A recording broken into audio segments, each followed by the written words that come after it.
Hello बच्चों, कैसे हो आप सब। उम्मीद करता हूँ मस्त हो गए और अपनी पढ़ाई में एकदम व्यस्त हो गए। तो बच्चों, अब हम लोग की दिवाली, भाई दूज और सारे फेस्टिवल्स खत्म हो चुके हैं। अब हम लोग का एक मेन और बहुत ही खास फेस्टिवल है, वो है हमारा बोर्ड्स। ठीक है, अब बोर्ड्स को हमें फेस्टिवल के तरीके ही ट्रीट करना है। तो आज से हम लोग सैम्पल पेपर स्टार्ट करने वाले हैं। सैम्पल पेपर हमने जैसे कि आपको इन्फॉर्मेशन वीडियो में बताया था कि एक सैम्पल पेपर हम लोग 6 टर्न में करेंगे, बट अभी हमारा कुछ प्लान चेंज हुआ है। अब हम लोग कोशिश तो ये करेंगे कि एक sample paper max to max 2 videos में कंप्लीट करें, चाहे वो जितनी भी लेंदी वीडियोस जाए। ठीक है, इसमें आपको बहुत हेल्प मिलेगी। सैम्पल पेपर में आपको one question, each question solve करके दिखाऊंगा और बताऊंगा इस तरीके से कितने क्वेश्चन आ सकते हैं। और साथ ही मैं इसके साथ चैप्टर वाइज आपको समराइज फॉर्म में बताऊंगा कि किस चैप्टर में क्या पढ़ना है। वो शॉर्ट्स वीडियो में डालता रहूंगा, आपको उस पर जानना है क्या क्या पढ़ सकते हो। तो बच्चों, सैम्पल पेपर इस बार सॉल्व करेंगे। सैम्पल पेपर देखो, एजुकार्ट वालों ने बड़े खास तरीके से इस बार डिज़ाइन किया हुआ। जैसे आपको बोर्ड में पेपर आता है एग्जाम क्वेश्चन पेपर, सेम वैसे ही ऐसे ही आपका क्वेश्चन पेपर आएगा। सील पेपर होगा, यहाँ पे जैसे उन्होंने टेप लगाया वहाँ पे स्टेपल होगा। ठीक है, सेम कैसे किस तरीके की नोटबुक मिलेगी, किस तरीके से आपको कॉपी फिल करनी होगी, पूरा बताया हुआ है। आपको नेम, सब्जेक्ट, ये सब पूरा फिल करना है। ये हमें आपको अपना जो भी नाम है ब्लैक करना, OMR सीट जैसे फिल करते हैं ना, सेम वैसे पूरी कॉपी आपको डिज़ाइन करके उन्होंने दी है। मैं इसका लिंक आपको प्रोवाइड कर दूंगा डिस्क्रिप्शन बॉक्स में, अब उससे आप परचेज कर लेना। अब चलते हैं हम लोग सैम्पल पेपर ओपन करते हैं और उसको सॉल्व करते हैं, कैसे क्वेश्चन पेपर आएंगे और क्या। देखो, मैंने यहाँ पे आपके सामने क्वेश्चन पेपर ओपन किया है। जिनके पास अगर सैम्पल पेपर अभी आपने ऑर्डर ना किया हो तो उनके लिए मैं इसकी पीडीएफ आपको टेलीग्राम चैनल पे या व्हाट्सएप का जो एक ब्रॉडकास्ट चैनल है उस पर मैं प्रोवाइड कर दूंगा। आप उससे पीडीएफ से एक क्वेश्चन को निकाल सकते हो। ठीक है, तो चलो स्टार्ट करते हैं। पहला क्वेश्चन हमारा सेक्शन ए है, जो वो होता है एमसीक्यू। आपको क्वेश्चन पेपर की डिज़ाइन तो पता है, कैसे आते हैं पूरा ये भी पता है। फर्स्ट क्वेश्चन है, मैं क्वेश्चन पढ़ रहा हूं। There is a circular path around a sports field. एक सर्कुलर पाथ है, स्पोर्ट्स फील्ड जिसे कह सकते हैं। ये हमारा क्या है, सर्कुलर पाथ है। ठीक है, Riya takes 18 minute to complete 1 round. एक रिया नाम की लड़की है, जो ये पॉइंट मान लो इनिशियल पॉइंट है। रिया यहां से चलती है और कितना मिनट लेती है रिया, टाइम लेती है 18 मिनट। हम लोग की क्लास जो है थोड़ी लंबी हो सकती है, क्योंकि मैं आपको एक्सप्लेन कर रहा हूं। ठीक है, बाद में एक 2-3 सैंपल पेपर करने के बाद हम लोग पूरा कैसे करेंगे, 3 घंटे का टाइम लगा के एक सैंपल पेपर सॉल्व करेंगे। ठीक है, दूसरा है Suresh takes 12 minute. Same Suresh नाम का एक लड़का है, वो लेता है टाइम 12 मिनट्स एक राउंड कंप्लीट करने में। ठीक है, अब यहां पे पूछा गया है, suppose they both started at the same point and go in the same direction. दोनों एक सेम पॉइंट से स्टार्ट करते हैं, ठीक है, और सेम डायरेक्शन में चलते हैं। मतलब दोनों किस डायरेक्शन में चल रहे हैं, मान लो क्लॉकवाइज चल रहे हैं। ठीक है, after how many minutes will they meet. Option यहां दिया, पहले तो क्वेश्चन में पूछा कितने मिनट बाद दोनों मिलेंगे। ऑप्शन में दिया हुआ है 36 मिनट्स, सेकंड है 18 मिनट्स, थर्ड है 6 मिनट्स एंड फोर्थ है none of this. They will not meet, इस टाइप से है तो उसको नन ऑफ विल बोल सकते हैं। दे विल नॉट मीट, वो कभी नहीं मिलेंगे। ठीक है, इस तरह के क्वेश्चन में क्या करना है हम लोग को, सिंपल सा फंडा, कुछ भी नहीं करना है, दोनों को क्या निकालना है, एलसीएम निकाल देना है। ठीक है, सुरेश ने कितना टाइम लिया, Suresh takes time to complete the path. Time taken by Suresh लिख सकते हो, Suresh takes time to complete path. ठीक है, कंप्लीट राउंड, कितना मिनट लिया उसने, 12 मिनट। ठीक है, अब 12 मिनट को हम लोग कैसे एक्सप्रेस कर सकते हैं अभी बता देता हूं। वो भी Riya takes time to complete the path या राउंड, कितना है 18 मिनट। ठीक, ये हो गया 12 मिनट एंड 18 मिनट। ठीक है, अब बच्चा लोग देखो इसमें कैसे करना है, एलसीएम लेने के लिए बोला तो क्या करना है, एलसीएम 18 एंड 12 का, जब आप अगर ये एमसीक्यू में है तो आप डायरेक्ट निकाल लो 18 एंड 12 का, 18 एंड 12 का एलसीएम आप ऐसे निकाल सकते हो। अगर ये जो 2 मार्क्स का क्वेश्चन आता है उसमें पूछ लिया जाता है तो कैसे करोगे उसको देख लो। आप एलसीएम तो निकाल लोगे ना, 2 मार्क्स के क्वेश्चन के लिए मैं बता रहा हूँ कैसे करना है। 12 का जब यहाँ पे वो करोगे ना तो आप यहाँ पे ही फैक्टर कर लेना, प्राइम फैक्टर कर लेना, 2 इंटू 2 इंटू 3, 2 इंटू 3 इंटू 3। ठीक है, ये हमारा आएगा। ठीक है, अब इसको कैसे लिखना है, देखो एलसीएम में हमने आपको जब भी लास्ट ईयर जो भी क्लास हुई थी, अगर आप लोग ने वीडियोस देखी हैं तो उसमें बताया था बीजेपी का एक बहुत ही फेमस नारा है सबका साथ सबका विकास। तो बीजेपी को मानते हुए चलो स्टार्ट करो। तो सबका साथ पहले तो हम कॉमन वाले ले लेंगे, तो ये हमारा क्या हो गया, कॉमन हो गया। ठीक है, तो 2 कॉमन हो गया, 2 इंटू एक 3 कॉमन है हमारा 3। अब जो कॉमन नहीं है उसको भी लो, तो 2 एक ऊपर से कॉमन है, 3 यहाँ कॉमन है, कितना हो गया 2 2 2 3 6 12, 2 2 4 3 12 3 36 मिनट। वो बच्चों कितनी देर बाद मिलेंगे, 36 मिनट बाद वो एक दूसरे से फिर से मिलेंगे। ठीक है, नेक्स्ट क्वेश्चन देखते हैं, स्टार्ट करते हैं नेक्स्ट क्वेश्चन की तरफ बढ़ते हैं। नेक्स्ट क्वेश्चन है, ये तो मैं लिख भी दे रहा हूं यहाँ पे क्वेश्चन, अ क्वाड्रेटिक पॉलिनोमियल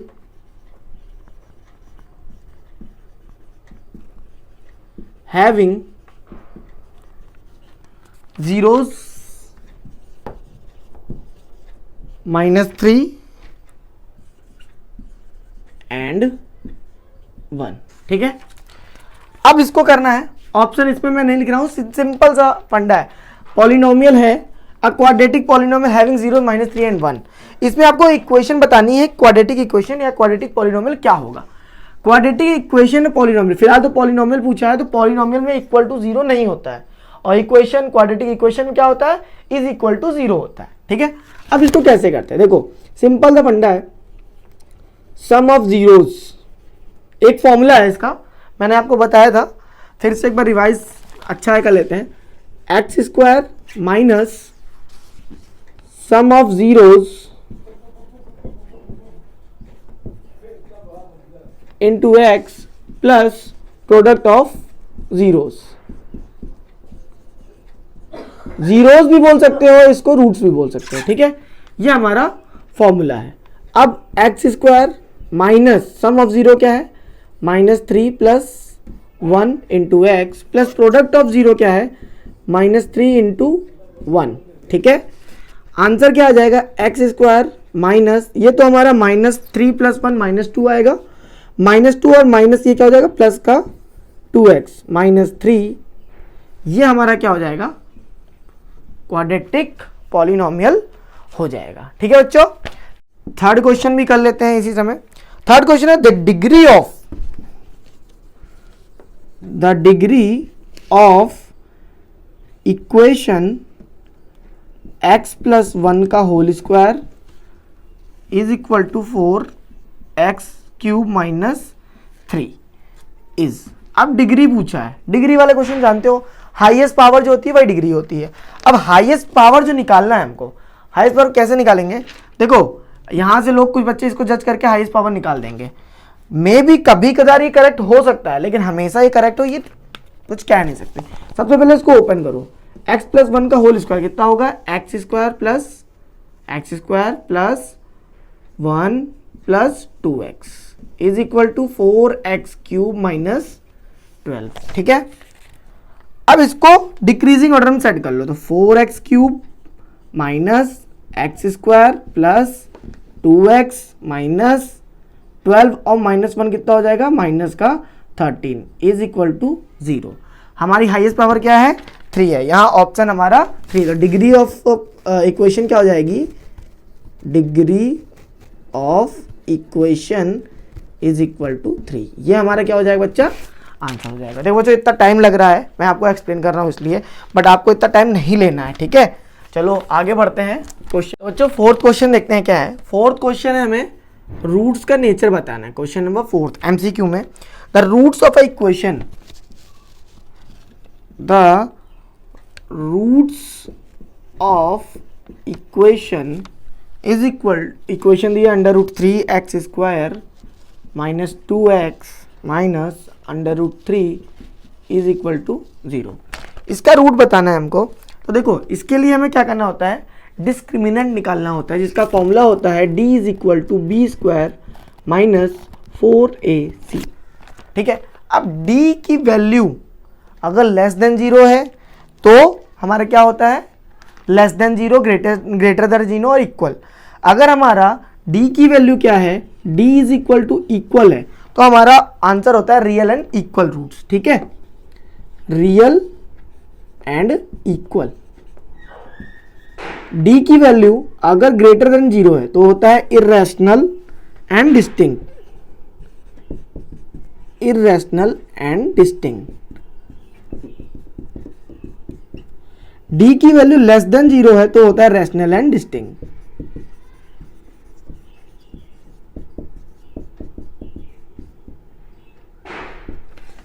अब यहाँ पे डिस्टिंक्ट, देखो डिस्टिंक्ट का क्या मतलब, डिस्टिंक्ट मतलब इक्वल ना हो। ठीक है, अब कैसे करेंगे, देखो अब इसकी वैल्यू निकालेंगे, d की वैल्यू निकालेंगे, d इज इक्वल टू निकालेंगे तो b की वैल्यू है 2, तो 2 का स्क्वायर माइनस 2 का स्क्वायर माइनस 4 इंटू ए है हमारा अंडर रूट 3 इंटू सी है माइनस रूट 3। तो d की वैल्यू है माइनस 2 का स्क्वायर 4 माइनस माइनस प्लस 4 और इन दोनों का मल्टीप्लाई हो जाएगा 3, तो 4 3 जा 12। ठीक है, तो 4 प्लस 12 कितना हो गया 16। d हमारा क्या है, d जो कि 0 से क्या है, बड़ा है, d is greater than 0, so roots of the equation is irrational and distinct. ठीक है बच्चों, नेक्स्ट क्वेश्चन देखो क्या है, थोड़ा लेंथी क्वेश्चन है, उसको मैं आपको पढ़ देता हूं, सुन लो आप। The list of various prices of clothing, यहां पे कर रहा हूं मैं, the list of various prices of the list of prices of various clothing items are given in the form of AP. AP के फॉर्म में हर अलग अलग टाइप के कपड़ों की कॉस्ट दी हुई है। ठीक है, क्या दी है क्वेश्चन देख, एपी देख लेते हैं, x minus 7, x minus 2, x plus 3, ठीक है, एंड सो ऑन। पूछा क्या है क्वेश्चन है, what will be the price of 15th item in the list. 15th item का प्राइस हमको बताना है। अब ये हमारा A1 है, A2 है, A3 है, हमारा यहाँ कुछ आएगा A15। ठीक है, A15 का हमको वैल्यू बताना है। A15 की वैल्यू बताने के लिए फॉर्मूला क्या होता है, सबसे पहले AN की वैल्यू निकालने के लिए होता है A plus n minus 1 into D. n क्या है, जो टर्म पूछा जाए उसके लिए हमको n चाहिए, n हमारे पास है, a चाहिए, a हमारे पास है, बट हमें d फाइंड करना पड़ेगा। d फाइंड करने का क्या फॉर्मूला होता है, d इज इक्वल टू होता है AP सीरीज में A2 माइनस A1। ये फाइंड करने का, अगर कुछ पूछा जाए कि चेक करके बताओ ये AP है कि नहीं है, तो क्या करते हैं, A3 minus A2 is equal to A2 minus A1, वो चेक कर लेते हैं। अब A2 क्या है हमारा, A2 है x माइनस 2, A1 क्या है माइनस x माइनस 7, तो यहां से वैल्यू हो जाएगी x माइनस 2 प्लस x, ये माइनस हो जाएगा, ये प्लस का 7 हो जाएगा, x कैंसिल हो जाएगा, 7 में 2 आ जाएगा, सब्ट्रैक्ट कितना आ जाएगा 5। ये हमारी d की वैल्यू होगी। अब 15th निकालना है, प्राइस क्या होगा, ठीक है, वो निकाल लेते हैं। चलो भाई, A15th, what will be the price of 15th item. हाँ ठीक है, तो A15 is equal to, A की वैल्यू क्या है, A यहाँ A फर्स्ट टर्म होता है, फर्स्ट टर्म क्या है x minus 7 plus 15 minus 1 14d, 14 into D कितना है 5। ठीक है बच्चों, x माइनस 7 प्लस 14 5 होता है 70, x प्लस 63, ये हमारा क्या है 15th जो क्लोथ है सीरीज में रखा हुआ है उसका क्या पूछा था, प्राइस पूछा था। ऑप्शन डी हमारे यहाँ पे दिया हुआ है। ठीक है, चलो क्वेश्चन नंबर 6 देखते हैं, यहाँ पे जगह है क्या, क्वेश्चन नंबर 6 यहीं पे देख लेते हैं। एमसीक्यू में थोड़ा फास्ट मैं चल लूँगा क्योंकि बहुत डिले होता जा रहा है, बहुत धीरे चल रहा था अभी तक में, मेरे को लग रहा है। The discriminant of the equation, अब यहाँ पे डी निकालना है। इक्वेशन क्या दी हुई है, इक्वेशन दी हुई है x प्लस 1 का whole cube is equal to 4 minus x plus x cube. अब इसका डिस्क्रिमिनेंट निकालना है। डिस्क्रिमिनेंट क्वाड्रेटिक इक्वेशन निकालना होगा। सबसे पहले इसको ओपन कर लेंगे, A cube plus B cube plus B cube, 1 का क्यूब तो 1 आएगा, 3ab, तो 3ab इंटू ए प्लस बी। यहाँ से वही ऑब्जर्व करेंगे जो सिंपल सा दिया हुआ है, इसको सॉल्व करेंगे। ठीक है, यहाँ से एक्स क्यूब क्या हो जाएगा, कैंसिल हो जाएगा। अब इसको सिंपल लिखते हैं, 1 plus 3x square plus 3x is equal to 4 minus x. एक तरफ बुला लो सॉरी, 3x स्क्वायर, 3x में x आ जाएगा, इधर कितना हो जाएगा 4x, ठीक है, माइनस x आ जाएगा ना, 4 इधर आके माइनस में हो जाएगा, माइनस का 3, 4 माइनस का माइनस 4 प्लस 1 3 हो गया। अब d निकालना है, ठीक है, डिस्क्रिमिनेंट निकालना है। तो क्या इसमें ऑप्शंस क्या दिया, अच्छा d की वैल्यू निकालनी है, डिस्क्रिमिनेंट, अच्छा ओके, तो d की वैल्यू निकालनी, तो B square minus 4ac, roots नहीं बताना है किस तरीके का, नेचर नहीं बताना है, केवल वैल्यू निकालनी है। तो b क्या है 4, 4 का स्क्वायर 16 माइनस 4 इंटू ए कितना है 3 इंटू माइनस 3, 16, 4 3 ज़ा 12, 12 3 ज़ा कितना हुआ, माइनस माइनस क्या हो गया, पहले तो प्लस हो गया 36, ऐड करो 16 प्लस 36 कितना होता है हमारा 452, ठीक है, ऑप्शन दिया है हमारा 52, option is a correct, option A is a correct answer. ठीक है बच्चों, चलो क्वेश्चन नंबर 7 की तरफ बढ़ते हैं। नंबर 7 क्या है, the next term of AP, AP का नेक्स्ट टर्म पूछा है। एपी यहाँ पे दी हुई है 3 plus root 2, 3 plus 2 root 2, 3 plus 3 root 2, आगे का नेक्स्ट टर्म इससे पूछा है क्या होगा। ठीक है, अगर आप एक चीज ध्यान देखो, पैटर्न ने यहाँ पे क्या बनना है, 3 में क्या है रूट 2 क्या किया, ऐड किया, फिर उसमें एक और रूट 2 ऐड किया 2 रूट 2, एक और रूट 2 किया 3 रूट 2, तो सिंपल सा आंसर है नेक्स्ट टर्म हमारा क्या होगा, ये तो आंख बंद करके करने वाला है, 3 प्लस 4 रूट 2, ये हमारा क्या होगा, आंसर होगा।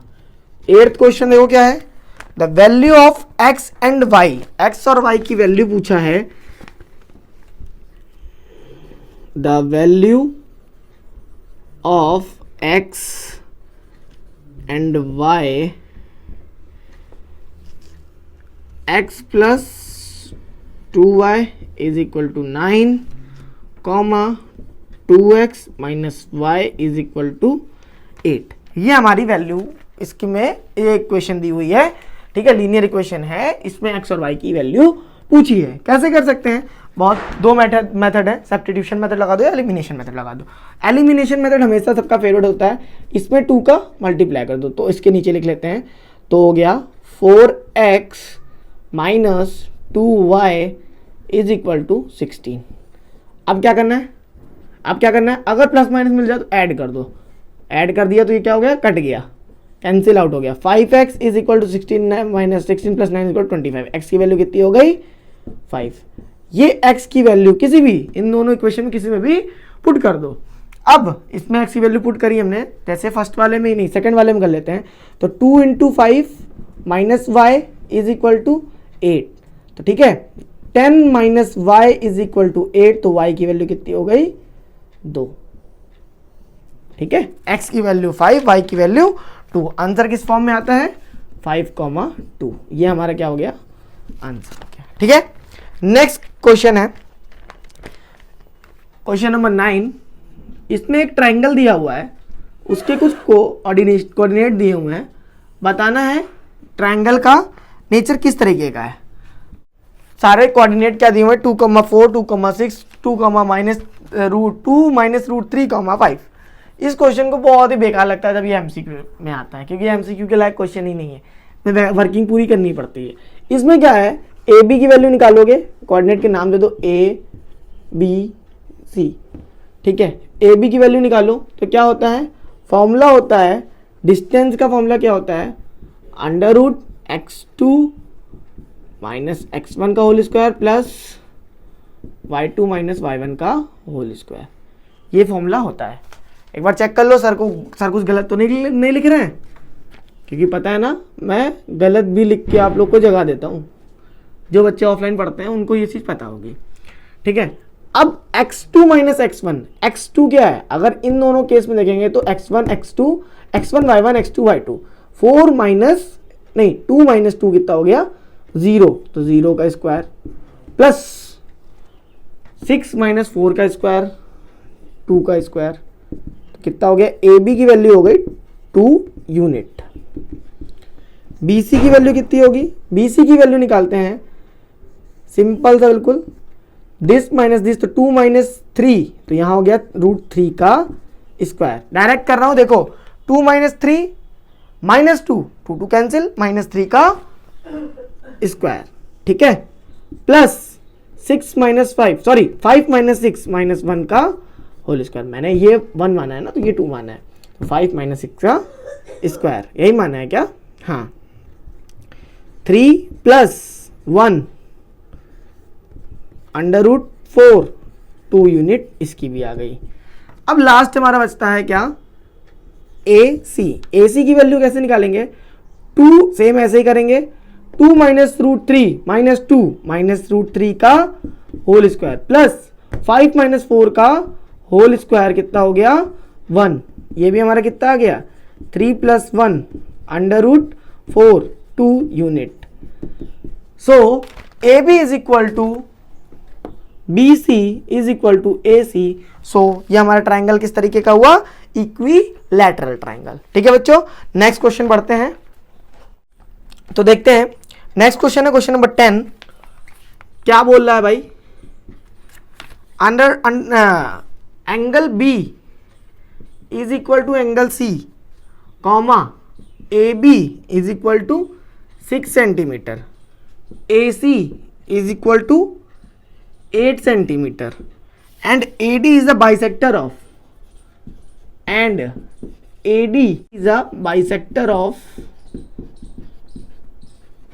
angle A, then find क्या करना है, BD रेशियो DC, ये हमको क्या करना है, फाइंड करना है।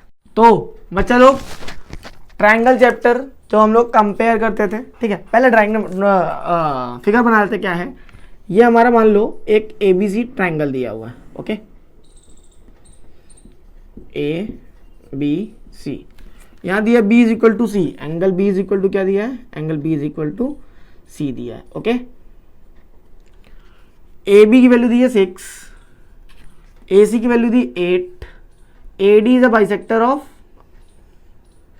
एंगल ए, मतलब ये इसके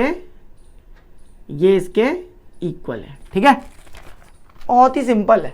अगर हम लोग सिमिलरिटी का रूल लगाते हैं, कौन सा, सिमिलरिटी का रूल लगाते हैं, तो कैसे होगा देखो, ठीक है, in triangle A B C and triangle A B C ना लिख के ए बी डी लिख लो, आधा ही आधा, A B D and A C D, ठीक है। क्या हो, किस के मतलब जब हमारे दो इक्वल होते हैं तो क्या करते हैं, रेशियोज का वो निकालते हैं। हमको निकालना क्या है, B D ratio D C, ठीक है। सिमिलरिटी में क्या होता है हमारे ट्राइंगल में, कॉन्ग्रुएंट साइड्स क्या होती हैं, करस्पॉन्डिंग, सॉरी कॉन्ग्रुएंट क्या, करस्पॉन्डिंग साइड्स का रेशियो क्या होता है, सेम होता है। अगर इस एंगल के रिस्पेक्ट में सामने वाली साइड क्या है हमारी, बी डी है, ठीक। दूसरे वाले में इस वाले एंगल के सामने वाली साइड कौन सी है, सी डी है, ठीक है। अब इस एंगल को छोड़ो, इस एंगल के साथ वाली साइड कौन सी है, ए बी है। इस एंगल के साथ वाली साइड कौन सी है, ए सी है। तीसरी कौन सी बची, ए डी तो हमारी कॉमन है, ए डी क्या है हमारी कॉमन है। सिंपल सा फंडा, B D upon C D, A B कितना 6, ए सी कितना 8, कैंसिल हुआ कितना हुआ 3 4, BD रेशियो CD कितना हुआ 3:4। ये क्या हो गया, आंसर आ गया। चले बच्चा आगे बढ़े। अब आगे बढ़ते हैं क्वेश्चन नंबर 11 की तरफ। 11th क्वेश्चन क्या बोलता है, the coordinates of a point on y axis which is equidistance from the point 6,5 and -4,3। Okay, अब एक क्या बोल रहा है, the coordinates of a point on y axis, हमारा क्या होता है, ये वाई एक्सिस होता है, ये एक्स एक्सिस होता है, ये वाई एक्सिस होता है, ये एक्स एक्सिस होता है, ठीक है। विच is equidistance from the points, दो एक वाई एक्सिस पे एक पॉइंट है जो कि दोनों पॉइंट्स जो गिवन है उनसे इक्विडिस्टेंस पर है, ठीक है। तो वो पॉइंट हमें निकालना है, ठीक है। तो सबसे पहले जब वाई एक्सिस पे है, हमारा जो ऑप्शन है उसी से चेक कर लेते हैं। जब वाई एक्सिस पे है तो हमारा एक्स की वैल्यू कितनी होगी, 0 होगी। करने का तरीका मैं बता दूंगा, ऑप्शन हमको दिख गया इसलिए मैं कर नहीं रहा हूं, ठीक। ऑप्शन भी बता देता हूं क्या है। पहले तो पॉइंट्स बताता हूं, पॉइंट्स है 6,5, दूसरा पॉइंट है एंड -4,3। अब ऑप्शन में दिया हुआ है वाई एक्सिस पे, तो ऑप्शन दिया हुआ A 4,2, B 3,2, C 0,9, D 9,2। जल्दी से 1 मिनट बता रहा हूं इसका आंसर, जल्दी से आप लोग कमेंट करो। हाँ, तो क्या आया, कमेंट किया आपने, आंसर बता सकते हो। वाई एक्सिस पे है तो एक्स की वैल्यू क्या होगी, 0, तो हमारा आंसर क्या होगा, आंसर होगा 0,9। कैसे करना है, एक कोई point x comma y assume कर लेना, ठीक है। इससे और एक्स वाई की डिस्टेंस ये हमारा मान लो ये है, ये इक्वल टू ये आ जाएगा, ठीक है। इस तरीके से हमको सॉल्व करना है। ओके, नेक्स्ट क्वेश्चन की तरफ बढ़ते हैं। क्वेश्चन नंबर 11 हो गया। 12th क्वेश्चन नंबर 12 है हमारा, the fourth vertex of D of a parallelogram ABCD whose 3 vertices is this। Okay, parallelogram दिया हुआ है, सिंपल सा क्वेश्चन है भाई, बहुत ही सिंपल है। ये पैरेललोग्राम दिया हुआ है,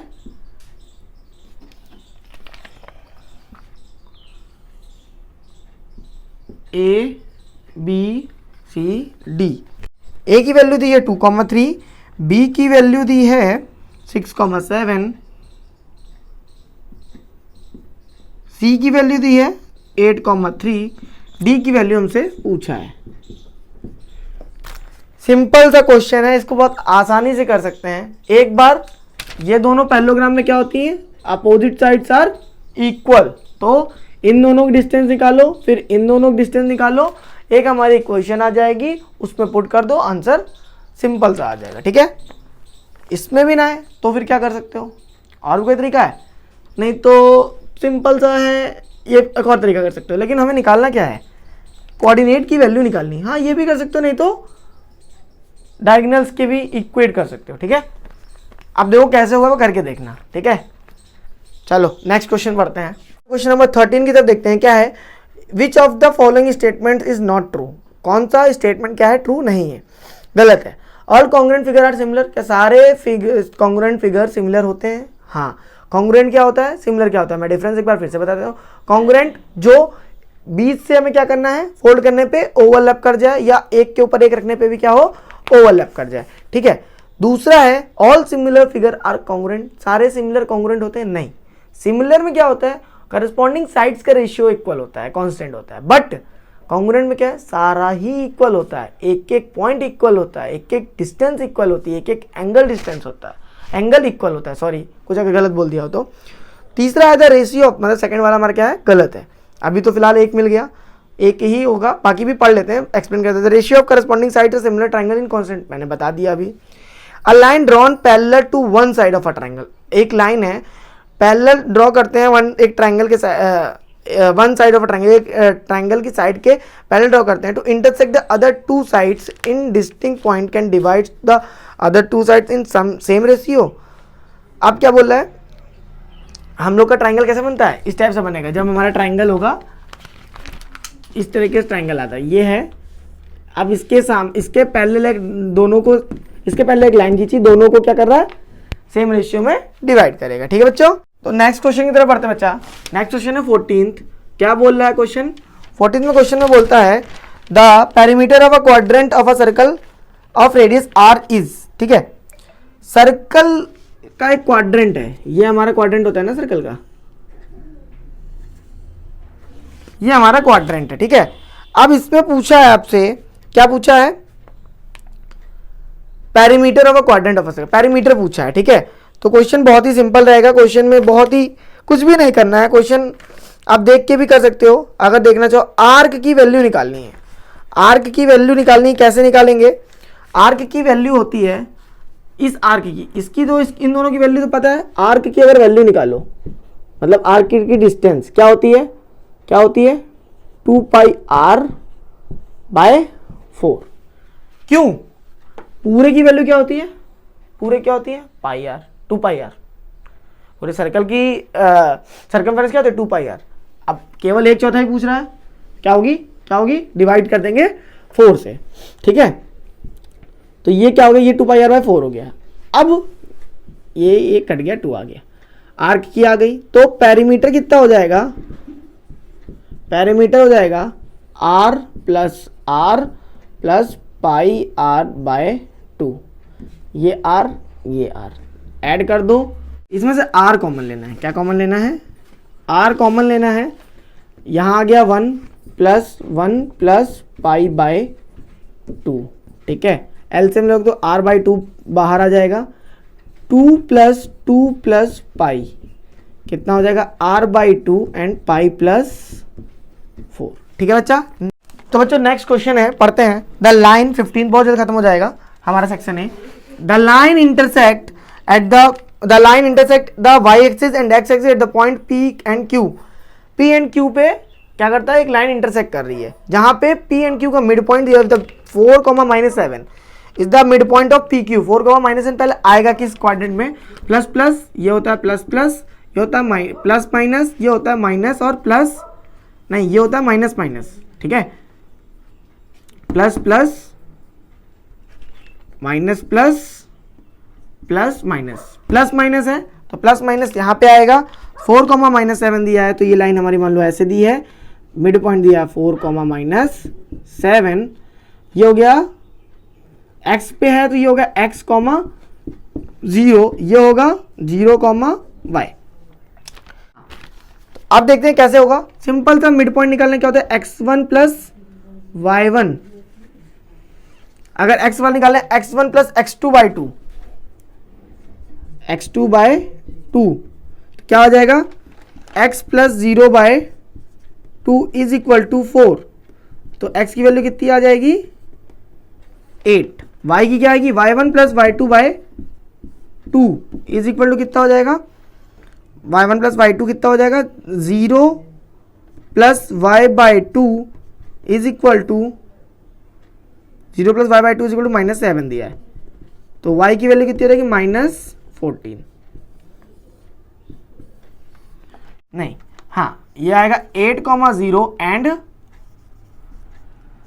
0,-14। इसमें थोड़ा कंफ्यूजिंग कर दिया था, एक्चुअली में y वाला पहले दे दिया था, क्यू की वैल्यू निकाली थी, ठीक है। तो क्या आंसर आएगा? 8,0 और 0,-14, ऑप्शन डी, ठीक है। नेक्स्ट क्वेश्चन 1 मिनट देखते हैं क्या है, पढ़ लेते हैं। There are a infinite number of lines which passes through 1,13। अब रीजन दिया, पहला क्वेश्चन क्या है? Both assertion and reason are true and reason are is correct explanation of assertion. अब इसमें ऑप्शन दिया है ए बी सी डी, ठीक है। इसमें क्या हुआ? पहला बता रहा है असर्शन एंड रीजन दोनों करेक्ट होंगे, दूसरा बता रहा assertion both assertion and reason are true but assertion and reason are true but reason is not correct explanation for assertion. Assertion is true but reason is false. Assertion is false but reason is true. ठीक है, पहला चारों option मैंने आपको पढ़ के बता दिए। अब क्वेश्चन क्या है ये देख लो। क्वेश्चन में हमने क्या बोला सबसे पहले कि देयर आर असर्शन दिया जो there are infinite number of line which passes through 1,13, वो तो सही है। Assertion the linear equation in 2 variable has infinite many solutions. अब बोल रहा है क्या हमारा लीनियर इक्वेशन जो होता है उसमें, तो भाई लीनियर इक्वेशन में ऐसा तो हो नहीं सकता। लीनियर इक्वेशन क्या होता है? एक डेफिनिट आंसर्स होते हैं, इनफाइनाइट नहीं होता है। तो ऑप्शन बी हमें क्या लगता है सही है। क्या है, both assertion and reason are true, दोनों ट्रू है, मैनी सॉल्यूशन, ठीक। बट इसका जो असर्शन का रीजन है, ठीक है, असर्शन का रीजन, असर्शन से रीजन क्या मैच कर रहा है, दोनों अलग अलग है। तो ऑप्शन हमारा क्या होगा, B, both assertion and reason are true but reason are is not correct explanation for assertion, ठीक है। सेकेंड है 20th question, if two triangles have their corresponding angle equal then triangles are similar. Corresponding equals अगर हमारे क्या है, equal है, तो क्या ट्राइंगल हमारे सिमिलर होंगे, हाँ। If in two triangle